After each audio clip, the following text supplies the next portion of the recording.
Ba-da-ba-ba-ba, ba-da-ba-ba. All right. Promoter 101. Promoter 101. Promoter 101. Promoter 101. Promoter 101. Promoter 101. Promoter 101. Promoter 101. Promoter 101. Hi, my name is Jay Williams from WME, and you're listening to Promoter 101. It's time once again for everyone's favorite show, the world famous Promoter 101 podcast. This is episode 192. Joining us now, please welcome Luke Pierce. Lovely to be back on this, the 192nd episode of Promoter 101. Good to hear your voice, Dan. And today on this podcast, we've got some great interviews coming up for you. We're going to have Live Nation's Northern California's president, Jodi Goodman, sitting by the podcast to explain how a Boston club promoter climbed all the way to the top of the music business on the left coast. Plus, 3 questions with Loud and Live's Ross Gassman. Episode 192 of Promoter 101 starts right now. We are thrilled to announce that Promoter 101 has teamed up with the Recording Academy's Music Cares Foundation to do a little good. And you, our beloved listeners, can help. By going to promoter101.net and clicking the merch tab at the top of the page, you can pick up a stylish, limited edition Promoter 101 Call Ya Mother t-shirt or hoodie in a huge variety of styles and colors. 100% of proceeds goes directly to Music Cares and their mission to provide a safety net of critical assistance for music people in their time of need. Shipping and handling is absolutely free, and for the first $10,000 we raise, our good friends at Prism are matching donations dollar for dollar. Go to promoter101.net right now, click on the merch tab, pick out one of our awesome shirts, and be the heart and soul of the music community by donating to Music Cares. And don't forget to call your mother. As you may have heard, we're coming to Music City. That's Nashville, Tennessee for the IEBA conference for our very final interview. And it's going to be live. That's right, live. Tell them all about it, Luke. Live, high-def sound, the whole thing, Dan. We are going to be doing our final interview and live podcast recording from IEBA as this year's keynote address on Sunday, October 27th at 2 p.m. We're looking forward to wrapping up this podcast with so many of our friends in attendance. It's going to be a very special podcast, including now a wonderful guest in Deborah Rathwell. That's the SVP of Global Touring at AEG Presents. Will be sitting down with us on the dais Sunday, October 27th at 2 p.m. Make sure you get your badges at ieba.org. We'll sell you the whole badge, but you'll only need the edge. I don't know, maybe something like that? Something like that. Yep. I can't wait for this one. She's got a historic career, and I can't wait to hear from her. Buy your t-shirt now. We have these Promoter 101 hoodies and t-shirts. All the money goes to Music Cares. Go to promoter101.net/merch and check it out right now. All the money goes to Music Cares. That's right. Go to our website, check it out, get yourself a t-shirt, get yourself a hoodie. And we're very excited to talk today about our partnership with Prism. Prism is going to be matching the first $10,000 donation to Music Cares. So get on it right now. If you're out there online, go pick up a t-shirt, $20. That makes it $40 from Prism all in. Thanks to our friends over at Prism who are hooking this up and doing a great thing for Music Cares. If you've got something you want to share with us, hey, just email us at steiny@promoter101.net. We're happy to talk to you. That's right. And if you don't want to email us, you can find us on social media. Join the conversation. We're on Twitter. I'm at W. Luke Pierce. Dan's at The Jew. This show is Promoter 101. That's Promoter 101. We're also on Instagram. Steiny Promoter 101 is the show. Luke is W. Luke Pierce, and I'm Dan Presents. And make sure you check us out on Facebook at Promoter 101. Of course, Tumblr at Promoter 101. And where else, Connor? On the World Wide Web at promoter101.com. Plus, now find us on LinkedIn.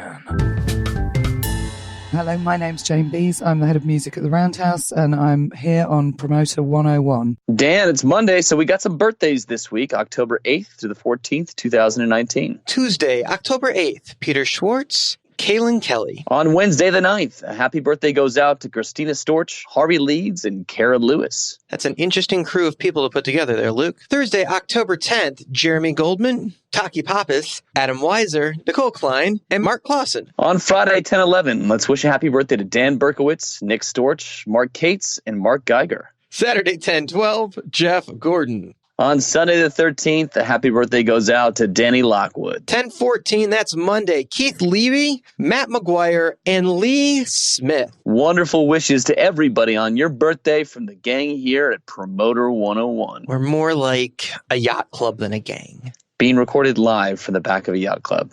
True story. Is that where you're at right now? Your parents' yacht club? Yeah. No, that's great. Yes. Fuck it, leave it in. Hi, this is Zed McBool, Melvin Ben, Peter Aiken, Alex Pelia, Venus Ayoko, Ben Chalice, Carl Leighton Pope, Herman Sherman, Charles Attell, Lucy Dickens, Josh Javor, Matt Sorensen, and I'm on Promoter 101. Promoter 101 Flashbacks. Episode 39. Michael Yerke.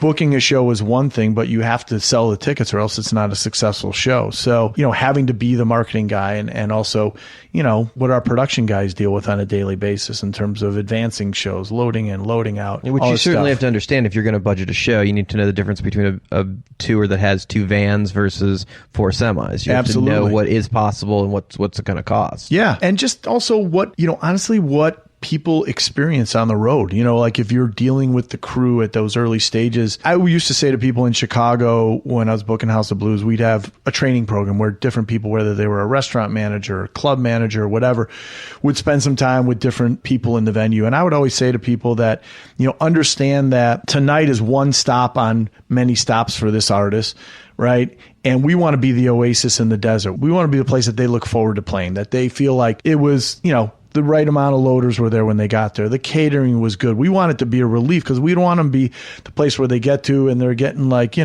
soggy Cheerios or bad food or cold pizza, whatever. We want to be the place they look forward to. And so I think when you spend some time talking to those people, because you are loading them in and dealing with all this sort of stuff, you get an appreciation for what can make their day a little bit better and why they might think more favorably of your venue. Because we're competing. We're competing every day against, other, 930 Club, the Vic, the Metro in Chicago, the Webster Hall in New York. I think you have to have that kind of appreciation. Hi, this is Jake Sufnerowski from Rocks Off, New York City's sweetest independent concert promoter, and you're listening to Promoter 101. Kicking things off this week, we're going to start things off with 3 questions with Loud and Live's Ross Gassman. Ross Gassman, welcome to Promoter 101. It's a pleasure. What's on your mind, my friend? What's your first question? How proactive are you in integrating sponsors into shows, tours, or festivals that you do? And do you see that as a value add or more of a distraction? Well, I think it can be a great resource for tours in general. It pays for things that the fans don't have to. An activation at a show, it's great eyeballs. It's a really cool thing if you get the right sponsor attached. A Marcy Allen or Russell Wallace, these guys are great at that, right? It's a whole industry. And it's amazing how it can be added in a really great way that doesn't hurt the show at all. As far as me personally, it's not my day-to-day. I'm more about the show, getting it up, getting it confirmed, getting it through the wall. Live Nation has a great department over here that does that. They've been really amazing at it. Most of the agencies have a good branding department that helps work with the artists and do that. It's not my bread and butter, but we work with a lot of tours that stuff's already in place and it's been handled very, very well. Got it. All right, I'll move to the next one. Is there anything that would prohibit you or prevent you from doing a show in a genre that you've never done before? Not really. The agents that we work with over and over again are the same people. We have a circuit of people that we really enjoy working with. And sometimes one of them will find something in a new genre that appealed to them that maybe we're not too familiar with. And at that point, we sit down with our marketing team and talk about how do we sell this? This is new to us. How do other people do it? What works on some of our other shows that maybe haven't been worked here yet? And how do we do that? So no, it's not we'll never do that because we've not done that. Every time somebody brings me a new genre that we haven't experimented with yet, I think to myself, here's a whole nother place where we can find revenue and grow our business that hasn't been open to us before. Think about esports. Who would have thought watching people play video games would have filled arenas? But it's like the hottest fucking ticket to get right now. It's amazing. The possibilities are endless. No, it's a great way of looking at it. And I guess my last question here would be, considering that streaming revenues have increased dramatically over the past 2 years and will continue to do so How do you see the future of the live space continuing into the future? Live is that moment, right? That we all have to be there for. You got to feel it. You got to love it. The energy in the room, as good as a live album could be and as good as a CD can be and as good as a DVD can be, you can't smell the excitement that's palpable in the room unless you go to the show. So as good as streaming is, and I think they work hand in hand together, right? Like you get excited because you watch Coachella streaming from the show weekend one, right? And you're discovering acts you didn't know before. At least I am, because I'm a little bit older than the mean audience age of Coachella. But I'm discovering all of these things, watching, and you'd be surprised maybe actually to learn that I spend most of my time on the EDM tent stage.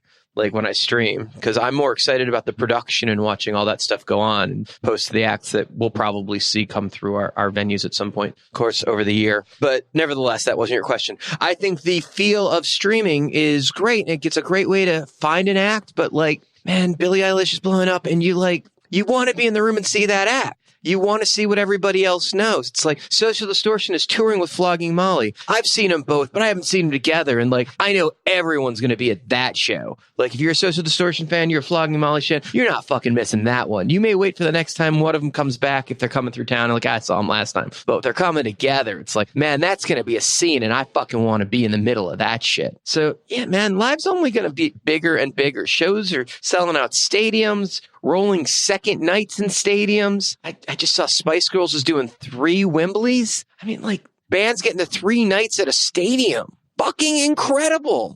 The idea of an act doing a stadium is insane. To be able to do 2 and now 3? Unheard of. Live ain't going anywhere, man. It's the stock that's going up. I'll double down on my investment in the live music industry. It's great news. Thank you so much for joining us on Promoter 101. Yeah, thanks, man. Thanks, Ross, so much for playing 3 questions. We've enjoyed having you right here on Promoter 101. Did want to mention we've gotten a ton of people asking about playing 3 questions, and unfortunately, we're done. The podcast has no more room for 3 questions. So everyone that's played, thank you so much. We've got a couple of things coming up, but everything's recorded. We're happy. Happy, Dan. Once they're gone, they're gone. And this shit is all gone, Luke. It's all gone. I guess we promoted it well. Hey, this is Scott Leslie with SBC Live, and you're on Promoter 101. It's Monday, so that means there's a brand new Promoter 101 Badass of the Week. Who we got, Dan? Well, this week goes out to Live Nation's living legend, Jimmy Koplik. He is the president of Connecticut and upstate New York, and pretty much built the game in that neck of the woods. A true pioneer, making him this week's, and pretty much any week he wants because he's that kind of guy, just deserving. Promoter 101 Badass of the Week. Jimmy, hats off to you. Coming from the Northeast, this is a guy who definitely is a legend in his own right in the Northeast, in Connecticut, upstate New York. Jimmy, much deserved congratulations on this week's Promoter 101 Badass of the Week. Hi, this is Kevin Morrow from Steel Bull Entertainment on Promoter 101. Established in 2016, Promoter 101 and its illustrious founding fathers, Sir Daniel Steiny Steinberg and the one and only W. Lucas Pierce, have fermented like the finest of wines. And after almost 3 years of bringing you only the most exquisite, educational, and thought-provoking interviews, it is with great pleasure that we bestow unto you the Promoter 101 Masterclass Sessions. Masterclass.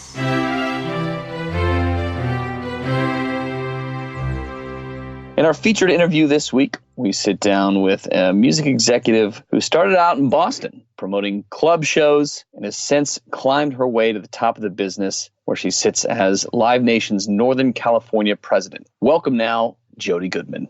Jodi Goodman, welcome to Promoter 101. Thank you, Dan. You're in the Bay and you oversee a huge part of Northern California for Live Nation, which is one of the bigger offices, but you didn't start here. Boston for a while with Don Law, right? Is that where you got your introduction to the music industry? Yes, actually, that is. I did start in Boston with Don. I was actually doing my own little thing. In the early 80s, I actually started booking a venue called Storyville. And at the time, it originally was a jazz club, and I was working there as a bartender. And it was really kind of sad because I myself am a real jazz aficionado. And I felt like, okay, this is exciting. I'm going to be working in this jazz club. Can't wait to see all these. I was bartending. I can't wait to see all these great jazz artists. And the guy who was booking it, I don't know where they found this guy from. I mean, definitely was not a legit agent. And the guys who owned this venue, Storyville, were also not really in the business, obviously. They owned the real estate of the building that venue was in. And they thought to themselves, I know what we should do. We should resurrect Storyville. Storyville in the 50s was the hottest jazz club, I think one of the hottest in North America, in Boston, at this very same location. So it's like the Blue Note for Boston. Yes. But I mean, we're talking Billie Holiday. We're talking the greats. Like really, the legends, the original legends, Ella, Ellington. And so because they had this room. It was like in the basement of this building. And they thought, all right, let's do this jazz club. So they get this guy, I don't know. And I'm bartending and I'm getting excited, thinking like, okay, great. I'm going to start seeing these shows. Well, basically, since this guy wasn't really much of a promoter, and since in the early 80s, jazz was really not really happening as much in Boston, basically nobody was really coming to these shows. And I'm sitting there and I'm bartending and I'm making no tips, which was really a bummer. But I'm watching, it was really sad. I mean, I'm like watching Mose Allison playing to like 60 people in a room. It was, really? It was ridiculous. It just wasn't right. So clearly this venue, it didn't take long before they realized they were losing their ass. And it didn't take long for me to realize, shit, I can't stay here very long because I need to make some money. I was going to college. And the manager of the venue, she worked for the owners, the real estate guys on their real estate properties. And we became friends. And night after night, watching like nobody coming to the shows. And, it's like, Kate, this isn't working. I mean, like at some point, you guys got to figure out what you're going to do here because this guy, he's an absolute loser. I mean, he's taking out ads in the paper and then you don't see him for weeks. I mean, I wasn't a promoter then, but I knew instinctively. Just simple business. Right. This is like, 1 and 1 is 2. She's like, I know. I got to talk to them. She's like, well, I don't know. Like, I think we're just going to have to close. I'm like, you know what? Honestly, like, I'm out at clubs all the time. I'm out at all these rock clubs. They're packed. Rock is where it's at. And look at this room. We're just like standing there that night. You changed the format? It's beautiful. Yeah, totally. I'm like, this needs to be a rock club. She's like, what are you talking about? Like, seriously, look at this place. It's basement. It's dark, but it's really nice. There's no room like it. And she's like, oh, Jesus. All right. Well, I mean, do you want me to talk to them about it? I said, I think we should start talking you and I about it. Literally, God was listening because 48 hours later, this really hot club, quarter of a mile away, called Streets, gets a huge cocaine bust, shuts down, never to reopen again. There's a gap in the market. At that moment, light goes on. I'm like, we're in. Let's do it. Get to the owners. They're looking, I mean, we're in our 20s and they're just looking at us like, Jesus Christ. I said, listen, you have nothing to lose. You're bleeding out here. You need to shut this thing down, leave it open. It's not like we're going to be asking for any real money here. All we need to do, we will take care of the promotion. And he's like, what are you talking about? Just leave it open. What's the worst that can happen? You can always shut us down at any point. Leaves it open. Kate and I, she's just like, I said, you're managing. I've got this. I'm booking. I know all the bands that were playing Streets. I'll get in touch with them. I think this is going to work. And sure enough, in a very short amount of time, in a matter of weeks, word got out that these 2 girls were going to take over Storyville and turn it into a rock club. And I had Jim Sullivan from the Boston Globe calling me. That's kind of unheard of. Oh, it was unheard of. They needed a place to go, right? So the bands were like, what do we have to lose? Yeah, you filled a gap. They already had that night scheduled for that venue. Right. They're like, there's no Streets. There was the Rathskeller, which was really hot. And we were literally across the street from the Rat. And there was a couple of other clubs, Cantones and a few others. They're really small. And this place was 500 capacity. So timing and location. Everything. It was perfect. Really, I started to reach out to some bands. I had one of the local booking agents who had a lot of the local bands. He got behind us. We had a big, hug from the market. Everybody embraced it. I was running door deals. So obviously at that point, bands are on door deals. So what's going to happen? They're going to promote the shows. The more people in the room, the more money they make on the door. Because I told everybody straight up, like, I've got the room. I'm going to take care of you when you come in. You guys, I got a strip ad and my guts here, and I'm going to work my ass off to do everything I can to promote you. But you guys got to self-promote. This was the beginning of the philosophy that I believe to this day, that the promoter and the artist are partners. We are straight up partners. It's important that everybody's on the phone to work together, unified, to do right by the show and make sure that we're selling the tickets. And that was really a great time. I mean, I was so energized. I had all these cool young DJs from the college radio stations, Shred and Bradley J, ERS, MBR. I hired them all as like local DJs so that when they were on their shifts, hey, you're going to be at Storyville next Friday night. We've got the Liars, man. Oh, stacked the it's deck. the greatest show. And it just kept snowballing and snowballing. And honestly, it basically put me on the map. And even though we knew the day would come when they were going to sell that room, I mean, listen, I got them out of the red, which was amazing. But these guys didn't want to be in this business. They're real anymore. estate guys, right? Totally. And they're like, if we get an offer, we're probably going to sell at some point. Of course, Pizzeria Uno, which is still there today, made them an offer they couldn't refuse. So that was it. Except once that door closed, my phone was ringing off the hook. I had all these clubs with distressed properties, in a sense. Their venue, they had it's a country bar, and all these clubs were just come turn us around, help. Turn us around, help. And basically, the scene moved from Streets to Storyville to Jumpin' Jack Flash to wherever I kind of went, honestly. And from that, I became opening the door, closing the door. That was like my whole career for a while. And then obviously Don Law and Neil Jacobson, who was running his office, I'm starting to get a lot of shows. I've got Frank Riley, who to this day for me, he was the guy who really started to bring me into the industry, the legit industry. I had a very strong relationship to the market locally. I started my own agency. I had that for about a year and a half as well. So I was taking on all these other clubs. I had all these local bands. And, Frank just started to sell me all of his act, the Femmes. I mean, back then it was a big deal. And then before I knew it, ICM. And, then I started to get really kind of energized by this notion of being a real promoter. So when Neil Jacobson started to kind of be like, listen, I got an empty Monday night at the Paradise. Maybe you want to book the show, bring me a show. And I was like, sure, absolutely. Started to work with him. And there was a weasel promoter at the time who thought he could compete with Don Law. And he called me to see if I'd be interested to go work for him. And I was just like, in my mind, I'm thinking, really? No, but of course I would take a meeting. I mean, who wouldn't? I mean, I wasn't cocky. I just thought I knew what he was all about. He had a lot of family money, and it wasn't real. It wasn't my vibe. And I tell Neil this, and he goes, well, I mean, that's ridiculous. That guy's a loser. I go, I know, but he actually is getting some shows, isn't he? And, I'm just in my head thinking, listen, you got to take the meeting. He's like, well, there's nothing there for you. And I go, how do you know? Like, what do you mean? What do you got? Like, I'm going to take the meeting. Well, I'm talking to Don this afternoon. Great.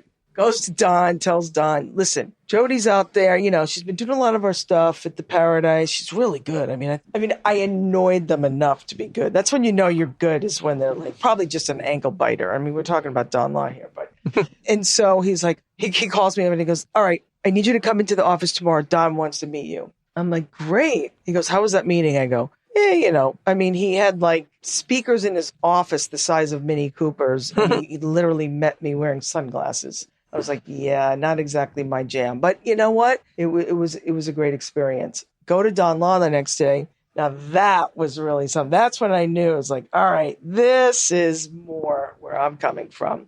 Don was working out of a house, a beautiful house in Cambridge on Fresh Pond Parkway. So you walk in and he's got the whole bottom of the house is where Neil Jacobson, I think at the time, was living. And the top of the house, there was, several bedrooms. And he somehow figured out how to renovate it so that you could have offices in there.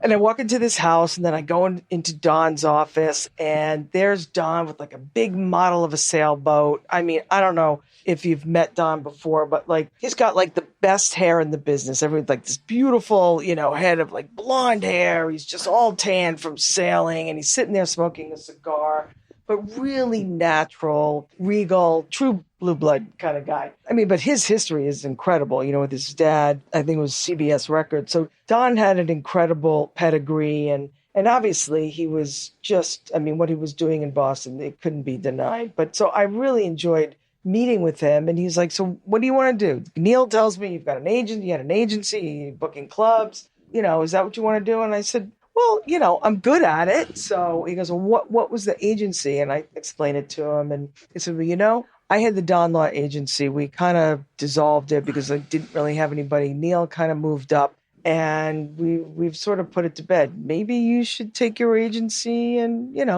resurrect ours and just do it under the auspices of Don Law Agency. And I'm like, oh, I like that. I like that a lot. So I'll keep my clubs, maybe some of the bands. I actually had a partner at my agency. My agency was called the Just Agency because, it's just so self-righteous. But Louis Salamoni. And so he was booking all the colleges. And Don was like, well, we can't really bring Louis over. Okay. So we could make a deal with you, but, sorry. And I said, that's all right. Louis will figure it out, I'm sure. And I'll figure out, I've been around the colleges enough. It's not really my jam, but sure, let's do it. And, he sent me a formal offer. I come back. They lead me to the office that I was going to be in, which is in the back of the house. And I walk in and I'm like, wow, double, or is that a queen?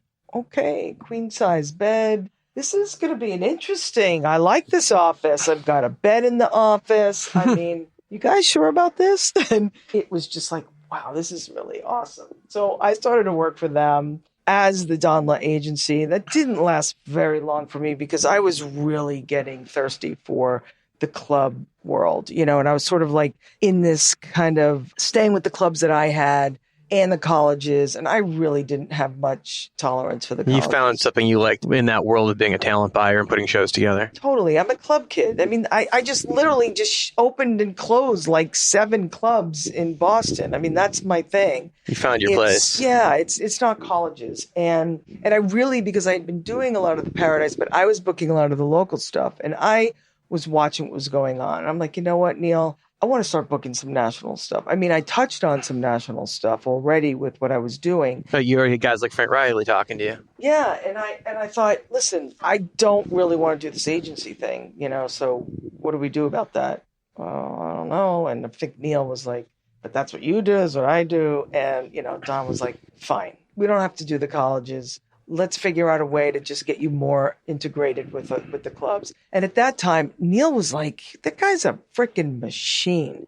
He was booking the Orpheum Theater, the Wang Center, Great Woods Amphitheater. It was crazy. I'm like, dude, literally, you've got this huge asset sitting right here. Let me get more involved. And then it was like, yeah, I guess so. But promoters are competitive. They don't want to give anything away. Totally not. Even on the same team. It's ridiculous. Listen, I can tell you right now, I learned back then at whatever point in time that I was in a position of leadership, that would not be my way. But that said, I understand.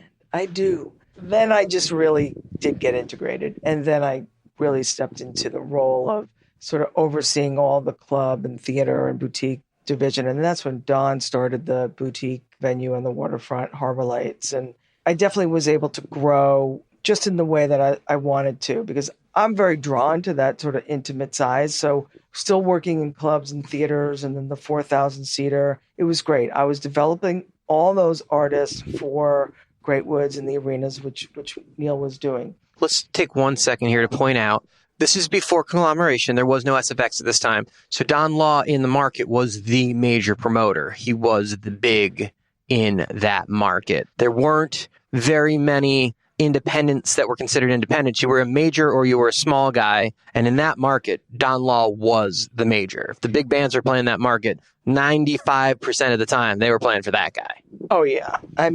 this is like the Don. Like literally, We're talking the history as it goes with all the culture of the promoters is that the Don Laws of the world and the Bill Grahams and the Ron Delzers, they were all working in tandem with Frank Barcelona. The Frank Barcelona Network. Yeah, he was part of that. Big time. Fast forward, God, I mean, this is, I was there late 80s, early 90s. So until Bowery came in, there was really no one for that long. Because the one thing about Don is truly a visionary, I mean, he knew early on that it's all about real estate. I mean, that is the pathway to how you are really going to build out your relationship with these artists. You are going to be there from the beginning, and you are going to give them all the opportunities and the best options in your market to grow them into the headliners where you're really going to start to see it pay off. So it's the investment. I mean, that's what it is. You are investing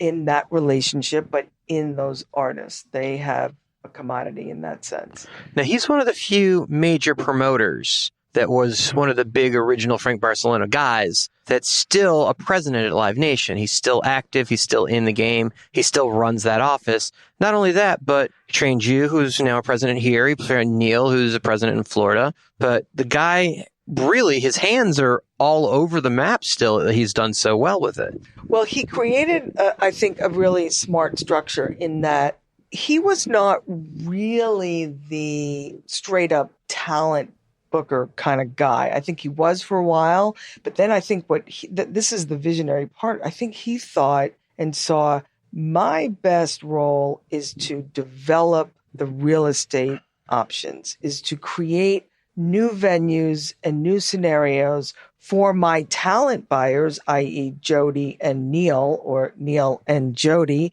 to then really be the face. We're the ones who are at the clubs at night. I mean, Don was really right. He built it. You guys filled it. Totally. So, I can't remember the last time he booked a show. Somebody have to ask him that. But while I was there, and this is why I feel that I had probably one of the luckiest and one of the most, luxurious jobs as a young talent buyer, is that my boss, Don Law, let us go and do it.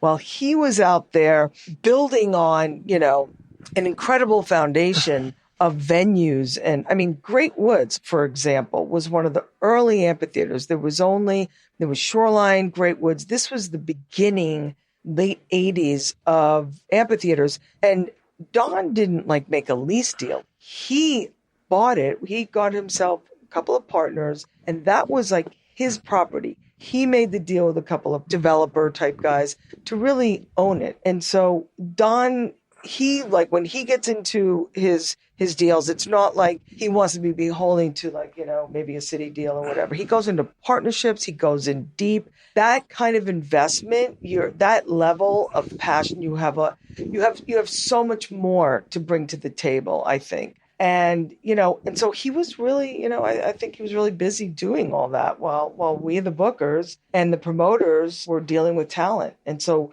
I was so lucky. I mean, that's just incredible. I just had to figure out, Neil and I had to figure out how we carving this up. So let's jump ahead a little bit. You wind up, the conglomeration starts to happen. Don sells to SFX, stays in place, but he takes buyout. Some of the other companies start to get bought too, including Bill Graham's gets sold into the whole SFX thing. You wind up jumping markets and 3 time zones and come to the Bay. How did that happen?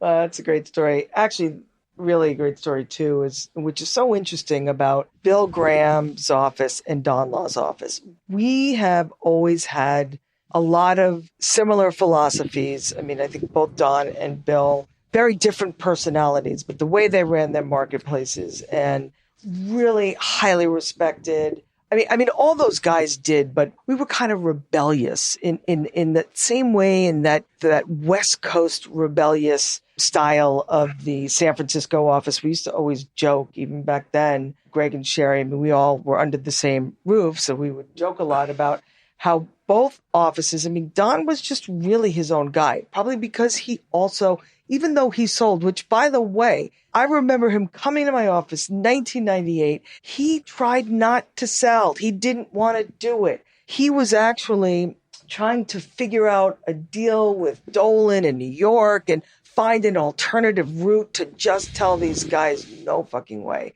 Didn't want to do it. He wanted to stay independent. And he came in and he kind of, explained all that to me. He said, but Billy Graham's going.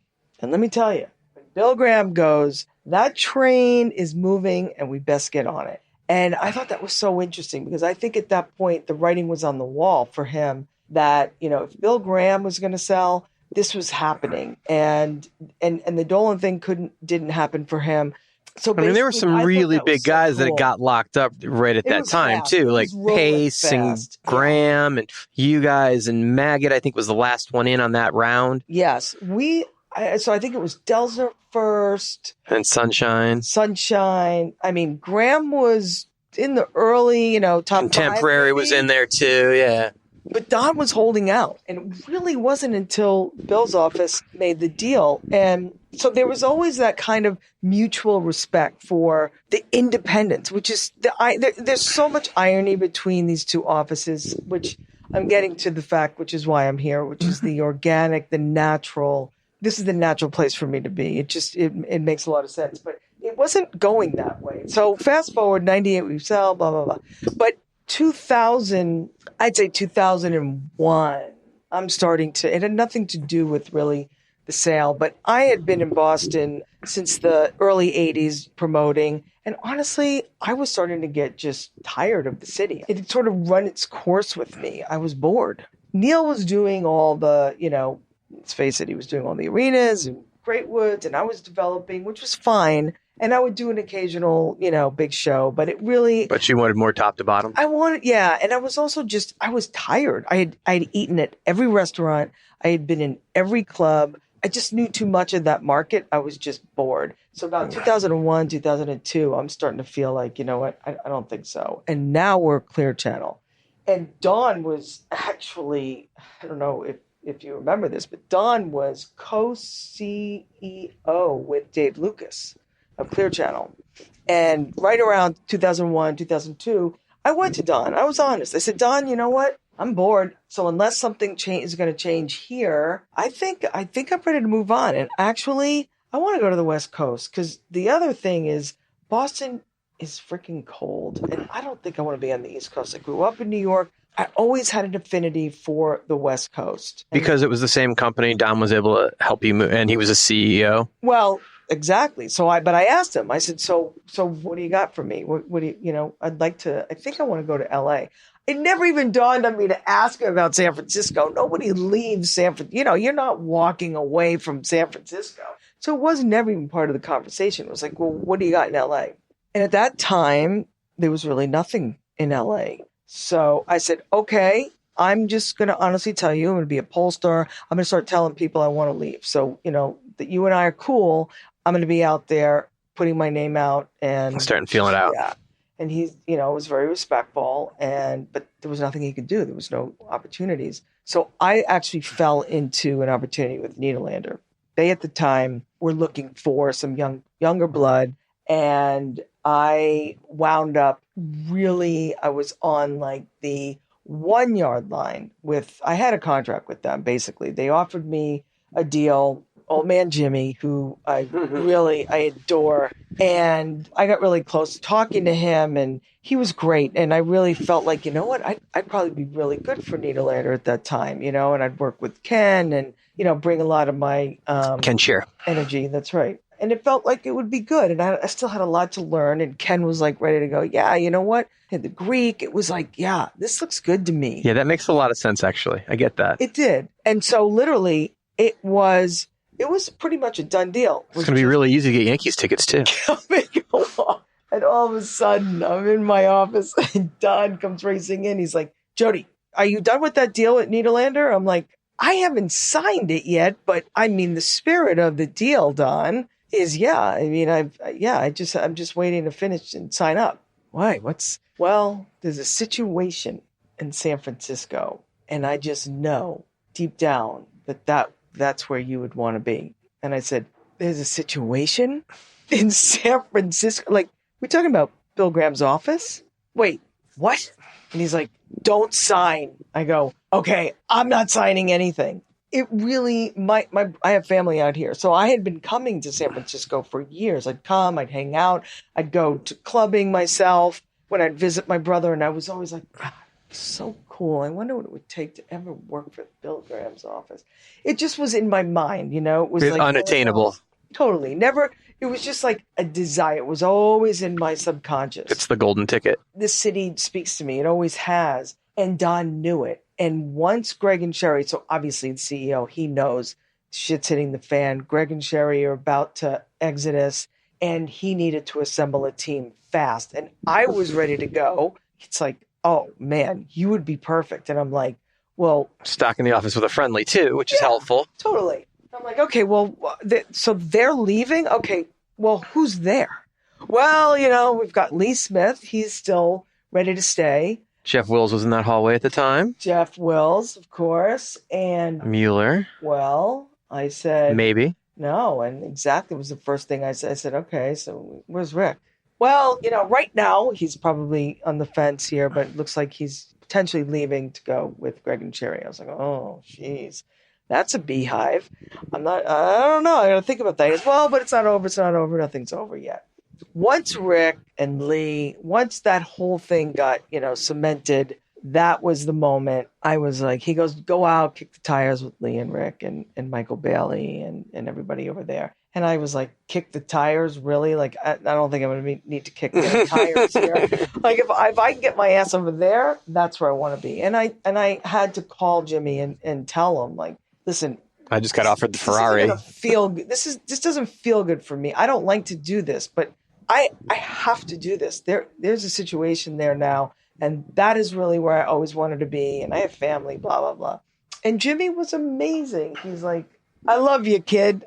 You got to do what you got to do. And you know what? This is unfortunate. I'm not happy about this, but you know, I don't want you sitting in my office thinking like, you know, what if? Yeah. And it was really awesome. So there I was. It was Lee and Rick and me, and I came out to be sort of like this co-senior VPs with Rick, and Lee was heading up the office. And it was exciting, but also, yeah, exactly. I'm coming from Boston, the East Coast. Shit is very different over here. I mean, just artists alone. I mean, they don't sell the same, you know? I mean, there's just so many different dynamics, and culturally and politically, even though I felt organically this fit is perfect and it makes total sense. But it took a while. I mean, it took me, and it was great because, you know, I spent a lot of time listening through that window, and listening through the window. We should stop because you and me know what that is, and people don't know the visual. Between each of the offices, there were little like square windows where there was like a sliding little door that you could open up and whisper to someone before Slack existed. Totally. So when you say listening through the window, that's not a metaphor. You literally could open a window between your and Rick's office. Yes. And were you between Lee and Rick? Was that where you, or was? No, so I was between Michael Bailey and Rick, and that was like a BGP thing. So all the offices had these windows. So I guess because Lee was in the corner, right? And then at the other end, it was Greg. And it was all across, straight down the line. And then the comedy and that whole Jeff was on the other side. And so, yeah, it was great because then the window's open and I'm listening to what's going on. I can really get a feel for. Or you can ask a question. Yeah, totally. And then, you know, Rick can hear something and go, did you just offer him 150 grand? Dude, no. Yeah, it was really fun. And, we also had David Mayeri, who was the COO at the time, and it wasn't long before he got replaced by Charlie Walker. Which is funny, postscript, just really funny, because you were only here a couple weeks, and I was in that office, and I'd met you for the first time, and Alex Coachum happened to be in the office. He was moving to the Northwest, and Charlie Walker had signed my do not talk deal, NDA, when I was looking at selling for the first time, and I was in the office talking to Lee and Rick, and since that was Clear Channel, and that doesn't exist anymore, I can talk about it. But that's when I met you the first time, is in that office, and got to see that whole world, and Rick and everybody else, but Charlie was who signed that deal, because it was so great. Charlie was the guy. Charlie was the guy. And Charlie actually came in there.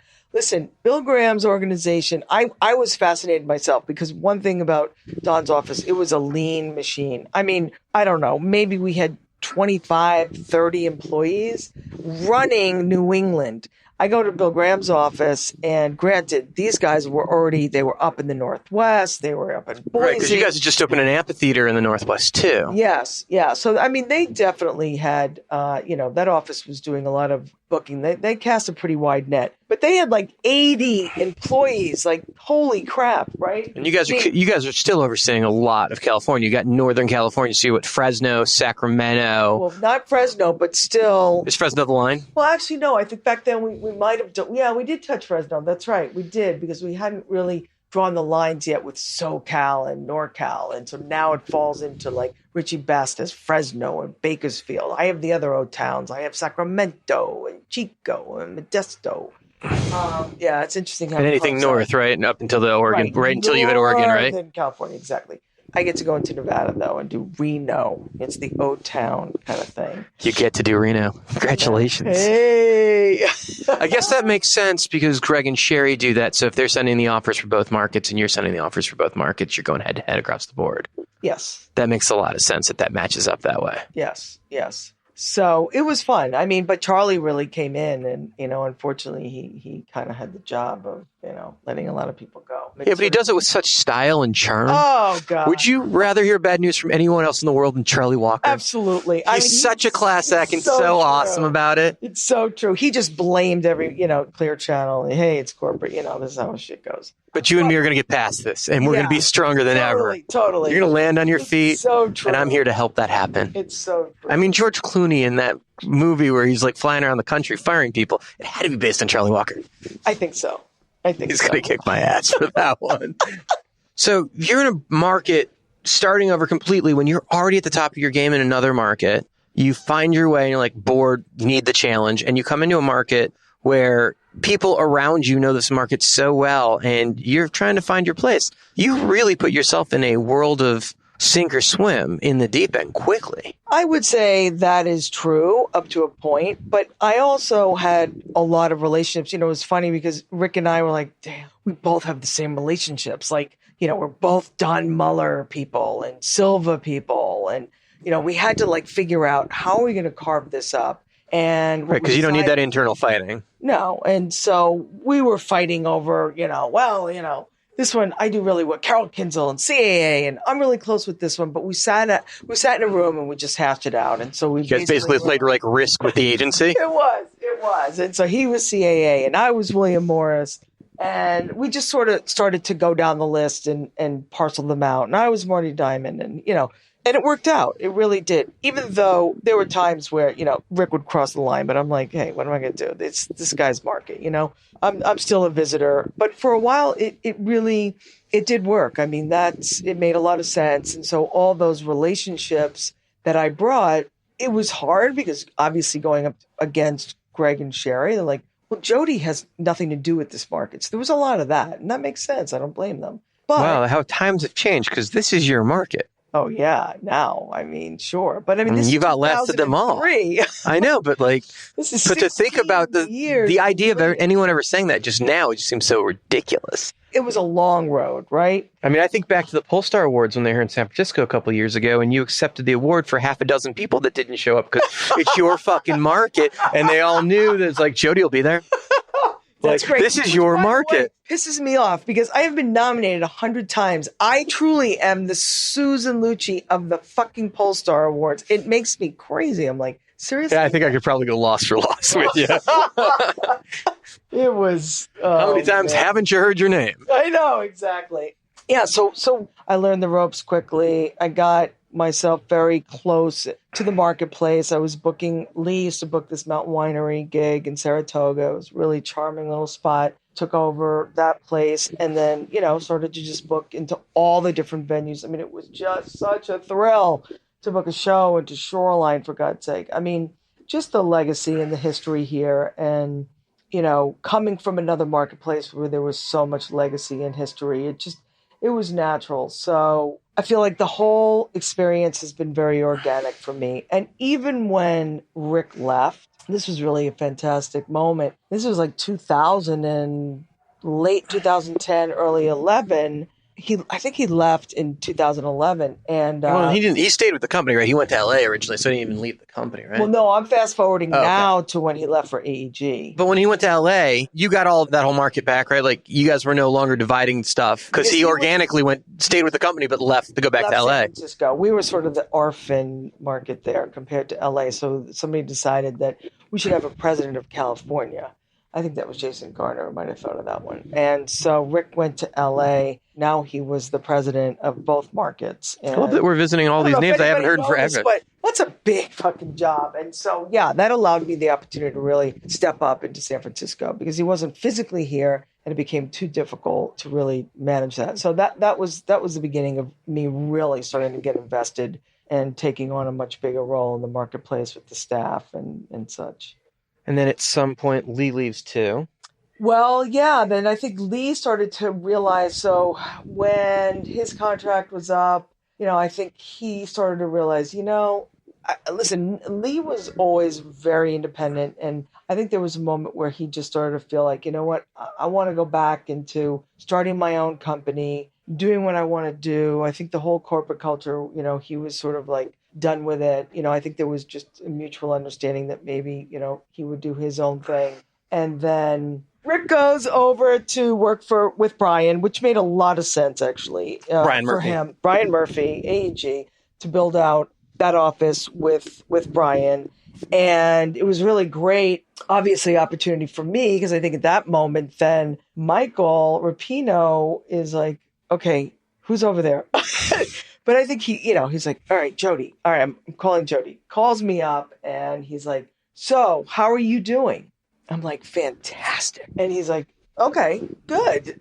So everything, San Francisco, I know with Rick leaving. And obviously I think he was trying to figure out where my head was at. And I was like, yeah, you know what? I understand. Yeah, Rick left. And he said, yeah, so what's the tone over there? And how's everyone feeling? I said, listen, to be honest with you, this is an office of like veterans and experts. You have all these BGP disciples, the box office, the production, we have so many strong people here. Nobody feels like, ultimately, to be honest with you, when he was working in the LA office, it was harder and harder really to understand who was, running in charge. And I think that there's a sense that, we've all been running it ourselves over here. And me being the lead booker, I think we're comfortable. I said, but what I would say is I don't think it would be a good idea if there was to maybe be any outsider coming in here to maybe try to, impose any sort of management on this office. No, don't change the ethos that you guys created. Totally. I don't know what Michael was thinking really at that moment. I don't know. My guess is that maybe there was a thought just to see,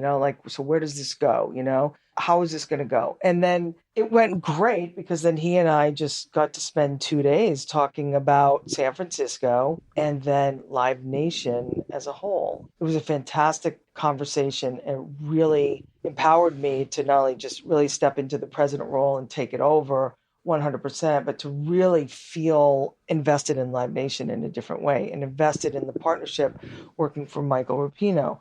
And just watching the evolution since then. And, the one thing about Michael is that he listens to people. I mean, I don't know who's faster in returning emails, him or Irving Azoff. There should be like some sort of test somewhere. It's crazy to me. Like, you're the CEO of a global company, God knows, 30,000, employees, whatever the number is. And he responds to an email like fast. So we're talking and he's listening. And it was really fantastic because honestly, I had a lot to say. And it was great because I think I was ready to really step up in San Francisco and take it on. And he was ready to see that happen and empower me and also listen to some of the things that I thought would be useful for any president, but me in particular. But also I was talking to him as San Francisco as a microcosm for what I saw. Because this was at a time when we were really leaning a little hard into centralization, I think, a bit, back then in the 2008, 9. Jason Garner time when we were beginning the pendulum was swinging the other way. Yeah, the touring division. I think there was a mentality of like we can just buy all this out of the LA office and the locals. Well, they'll do. They'll just implement. I was like, no. I mean, listen, that's great. Love to have that central buying and you are nothing really in that sense, or you won't have the same level of, respect and engagement from the artists, knowing that all these local offices are not fully engaged. And if we're not fully engaged and empowered and feel like, no, wait, we're the entrepreneurs here still. I came into this business as an entrepreneur. Like you have entrepreneurs in every market. That's why you need boots on the ground. It's important. It is. It's everything. And I think that's what really separates us. But I really, to this day, so 2011, I really appreciate the culture that Michael really started, and it just keeps getting better and better, and it's great. Your history is amazing. Thank you. And that is a fun run through how you got here, which is my first question. Are you ready for the second question? Uh-oh. I know. I meant to warn you. Like, I can go on and on. I love it. But no, there are very few females at the level in this business that you're at and that have been able to maintain that as long as you have. We're seeing more and more of females elevate in the business, but from where you're at and looking back, there are not a ton of parallels, particularly on the promoter side. Do you feel that that's getting better? Oh, absolutely. I mean, I think we're just mirroring what's happening around the whole country and society as a whole. So all industries are really, I think, broadening the female presence. And I think the confidence of women has really shifted. When I started, I was an anomaly because most girls, and I say girl because I was You were or weren't an anomaly. I was in my 20s. And you just didn't see girls like being in rock clubs and doing business with rock bands. That's why you had the ability to succeed, as you were there. But I'll be honest. I mean, I get it. It's intimidating as all hell. I used to walk into NAPCA, the promoter meetings. North American Concert Promoter Association. Thank you. I only can do that because I literally just got off the phone with Ben List before I walked in your office.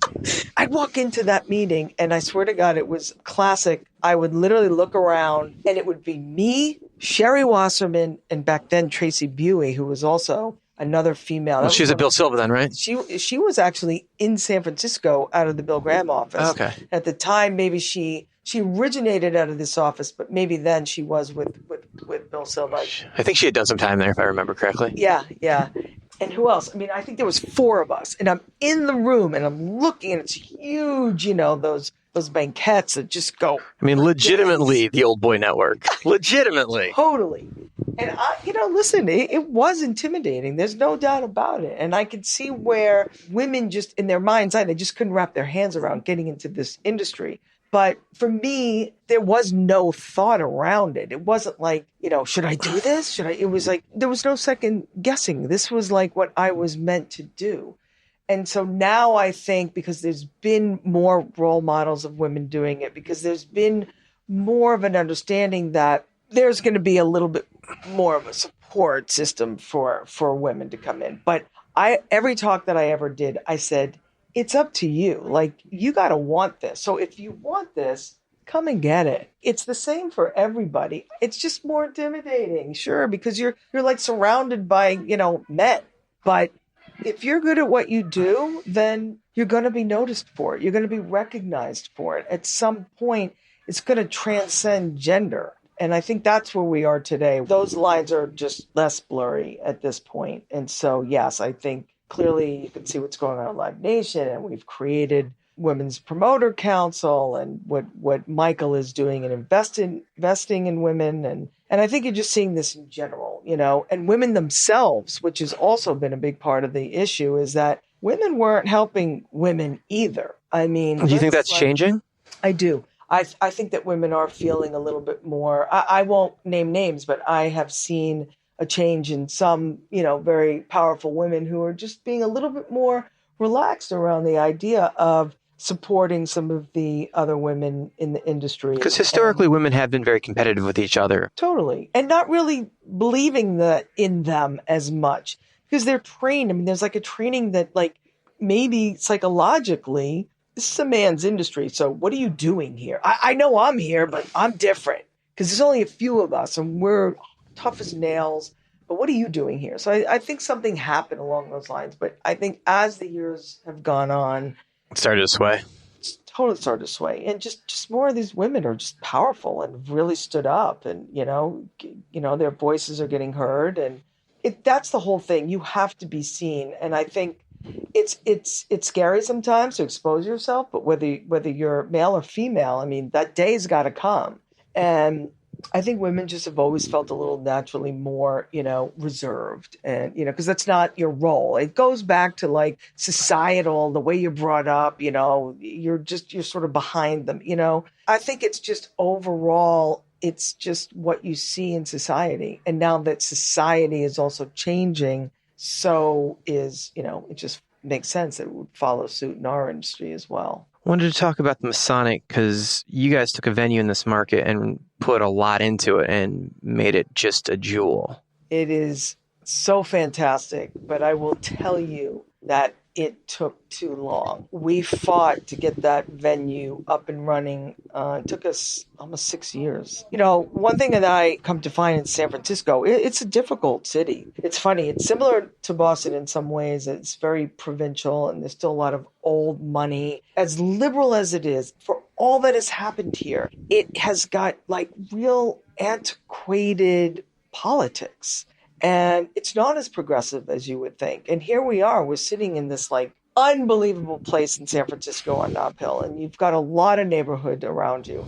And it took us a while to really break through that notion of, wait, how many concerts are we going to have here? Wait, what kind of concerts are we going to have here? And so we really fought to make it happen. The Masonic had already been a reserved house venue, so it was doing shows. It was doing all seated shows. And it had this crazy thrust stage. So it was like really old school. You don't see that very often anymore. So we were doing shows, but I mean, seriously, how many shows are reserved? When you really want to be in a competitive environment, you need to have a general admission room. But it was worth fighting for because we have, as you say, thank you, a jewel in San Francisco. And it's also one of the biggest ballrooms out there at 3,300 capacity. But the too long was a problem because real estate is key. And if you don't have the right stepping stones in real estate, you're going to get left behind. And when Another Planet opened the Fox Theater in 2009, and we didn't open until 2014 as a renovated GA venue, I don't think I need to tell any promoter what that meant for us. That was like having, you're like bringing your peg leg along, like you're just dragging. It's just like, And it was so hard because you just watch all these artists and you didn't have the play. you try, and we try to get creative, and we found as much as agents want a creative venue, the minute you give them one, they're like, no, we're going to go back, no, we're going to go. It's like, we're not making enough money. It's like, yeah, I know, because it's creative. And in order to be creative, you got to build out a whole infrastructure to be creative. You don't have, I know it's a lot cheaper over there. I feel that pain constantly. Right? Gave you the play you wanted. But we can't afford to play there. Right. That is so our industry in a T. We would do our arts first. Well, we can't afford that kind of arts. You just nailed our industry in a fucking moment. God. In your career, you've gotten to do so much, from the booking the clubs and being an agent and doing Boston and moving here and becoming the president of the market. What's left for you? What's the goal? More, always more. I think as a promoter, really what you always want to do is really create those opportunities. So new venues, new experiences. There's so much to do. As much as this marketplace now with a couple of festivals, obviously we got involved with Bottle Rock, which is so, so exciting. I'm so proud of that relationship. And which is cool because that's a festival that came back from the brink of disaster. And when you guys got involved, that really changed things up. It helped, except the guys that actually the founders, the three guys who really put it together, they're the ones who righted that ship in the very beginning in 2015. They're the ones who took care of paying off all the debt of those previous owners who just. I think their heart was in the right place, but obviously they didn't have a clue. And these guys, came out of, startup companies, businessmen. They figured it out. They're original Napa guys. So they had the community down. They knew how to communicate with the community. And that also meant they needed to take care of them because a lot of the local vendors were the ones who were hurt. So they figured out how to do the deal, right? Take care of, maybe pay off half the debt, give them, some modicum of relief and then move on. And they decided to do it. They had a very short window. By the time they took care of everybody, they still had to put on a festival and book it in months. It was rough. And I'll be honest, the minute I met with Dave Graham, I had gone to the first one. And even though it was a shit show, I remember being on the stage, watching Kings of Leon and thinking, you know what? This is awesome. This whole marketplace up here, this whole idea, this whole concept. You could see the idea, Napa, something that made sense. Fucking brilliant. And it's a thing. There's something to be had here. So once I met Dave, I was really I was so enamored with the concept that, and I sort of fell for him. And I'm like, what do you need? Like, let me help you. Like, if I can touch this in any way, I will bring my assets in. I will, we have all these marketers here. Let's just help you, whatever you need. And really that started the relationship. But make no mistake, those guys really kicked it off themselves. And so I give them a lot of credit. But the idea of creating experiences, that's what I want to do. I got definitely more to do. Jodi, I can't thank you enough for taking time and talking to me today. This was so much fun. Jodi is truly inspiring and one hell of a badass. Thrilled to have her right here on Promoter 101. Luke, one of the better interviewers I think we've ever had on. She's a great guest. She is a great guest, Dan. I'm really glad we got to sit down with her before the podcast wraps. Still to come on the Promoter 101 Masterclass sessions. Greg Perloff, Harvey Goldsmith, Randy Phillips, Rick Mueller, Emma Banks. Only on Promoter 101 Masterclass.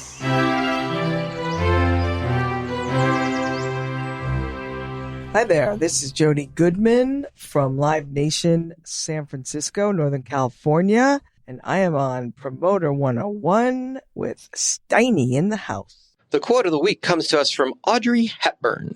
Audrey Hepburn. That's what I said, Audrey Hepburn. Nothing is impossible. The word itself says, I'm possible.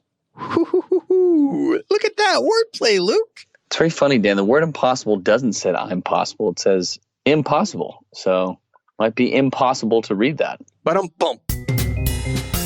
This is Keith Levy from Paradigm, and you're on Promoter 101. That'll do it for Promoter 101, episode 192 in the can. Thank you so much for tuning in, and thank you to our amazing guests. We had two very fine interviews this week. From Loud and Live, Ross Gassman, and from Live Nation, Northern California, Jodi Goodman. Thank you both for making some times, telling your stories, and joining us on Promoter 101. We'll be back 5 p.m. on the Pacific Coastline. It's 8 p.m. in the East, midnight, London, something like that. Something like that indeed. And I think you say London, Dan, because on Thursday, we're going to have one of the biggest promoters of all time. We're going to dip back into the UK sessions with UK concert promoter Harvey Goldsmith sitting down for a featured interview. You are not going to want to miss it. Make sure you tune in. Harvey was an amazing interview. You're going to want to hear that. There's some serious history talking about how he put together Live Aid and so much more. Going to be a great, great interview. But until then, we're wishing you sold out shows for the week to come. Cheers. Call your mother. Greg Perloff, Another Planet Entertainment. I'm on Promoter 101.